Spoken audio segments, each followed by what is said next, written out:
Hey everyone, and welcome. Today we're diving into a vast and ancient collection of writings, a kind of guidebook that people have turned to for wisdom for literally thousands of years. It's probably one of the biggest questions we can ask ourselves. And for millennia, countless people have looked for answers in one particular place, a massive collection of wisdom that's so much more than just a religious text. Yeah, think of it as this incredibly practical guidebook for life. It's designed from the ground up to really analyze suffering, figure out where it comes from, and then lay out a super clear path to get free from it. So, what's actually in this thing? All right, let's dive in. We'll start with the basics. What this literature even is and where it all came from. Okay, so at its core, Buddhist literature is this huge collection of teachings from Gautama Buddha and, his followers. But here's the fascinating part. Buddha himself, he never wrote a single thing down. It all started as an oral tradition, passed down by people memorizing and reciting his words. It wasn't until later that his disciples finally wrote it all down, creating the foundation for this incredible library of wisdom we have today. And get this, the language they used is a huge deal. Buddha intentionally taught in Pali. That was the language of everyday people, not the fancy, scholarly Sanskrit. And you gotta understand, this was a really radical move back then. It was a democratization of knowledge. He was making these profound ideas accessible to absolutely everyone, not just the intellectual elite. So, at the very heart of this ancient guidebook, you've got a collection called the Tripitaka. And its name is actually the perfect metaphor for how it's all put together. Yeah, Tripitaka literally means the three baskets. And you can almost picture it, right? All of this immense wisdom being carefully sorted into three different containers or baskets to make it way easier to find what you need, understand it, and actually use it in your life. It's really the foundational scripture of Buddhism. Okay, so here they are, the three pitakas, or baskets, the Vinaya, the Sutta, and the Abhidhamma Pitaka. Each one holds a totally different kind of knowledge, and when you put them together, they form this complete framework for living. So let's peek inside each one, shall we? All right, first up, we have the Vinaya Pitaka, which is also called the Book of Discipline.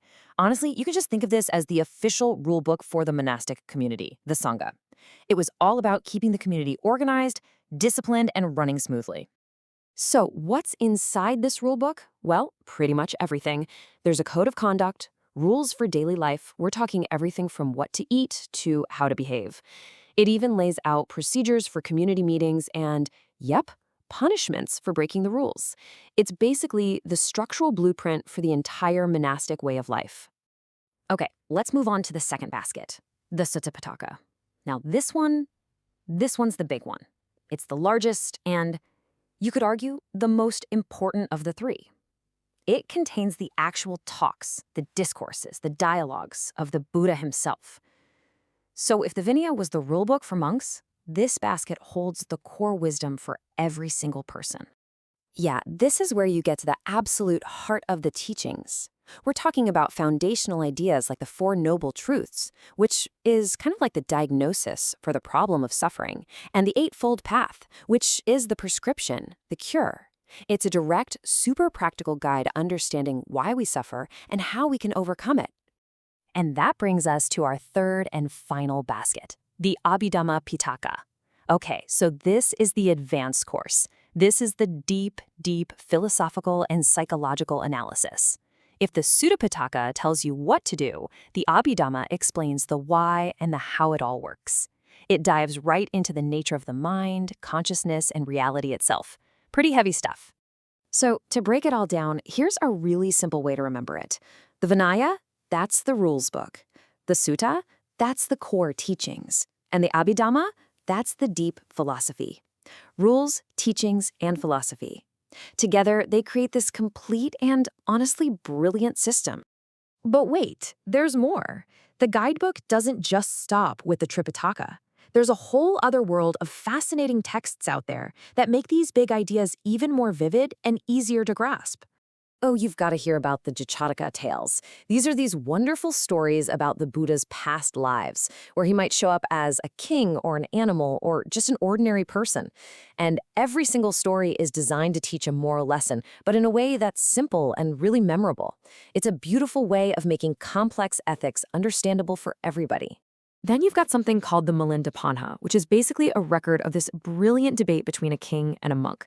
And it uses clever analogies, like this famous chariot example, to unpack really complex ideas. It goes like this.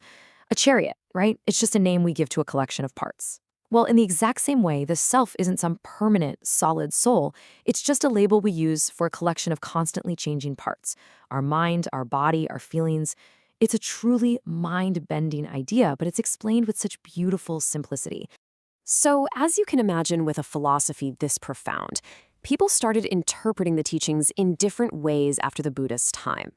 This eventually led to two major schools of thought taking shape. These two schools are known as Theravada and Mahayana. Theravada tends to stick very closely to those original Pali texts and focuses on liberating yourself. Mahayana, on the other hand, introduces new texts and broadens the goal to the liberation of all living beings, with a huge emphasis on compassion. But, and this is so important to remember, despite their differences, they're both paths up the same mountain. They share the same ultimate goal, to end suffering. Now, this literature isn't just about spiritual guidance. It gives us something else that's absolutely incredible, a crystal clear window into the world where it was all created. When you read these texts, you don't see a picture of some single, unified empire. Not at all. Instead, they show us this politically fragmented landscape, filled with competing kingdoms and republics. It was a time of a lot of political change and conflict. And socially, it was a world of deep inequality, structured around the caste system. But, and this is what's so fascinating, at the exact same time, it was an era of powerful reform movements, like Buddhism itself, that directly challenged that rigid hierarchy and preached this radical message of equality and our shared humanity. So, when you put all of that together, the politics, the social dynamics, these new religious ideas, you really start to see why this literature is considered one of the most reliable and valuable mirrors we have for understanding the complex reality of ancient India. And all of this leaves us with a final thought to chew on. We've journeyed through this ancient guidebook. We've seen its rules, its core teachings, its deep philosophy, and the world it came from. So the question I'll leave you with is this. What lessons from these pages, written thousands of years ago, are still profoundly relevant for helping us navigate the challenges of our own lives, right here, right now?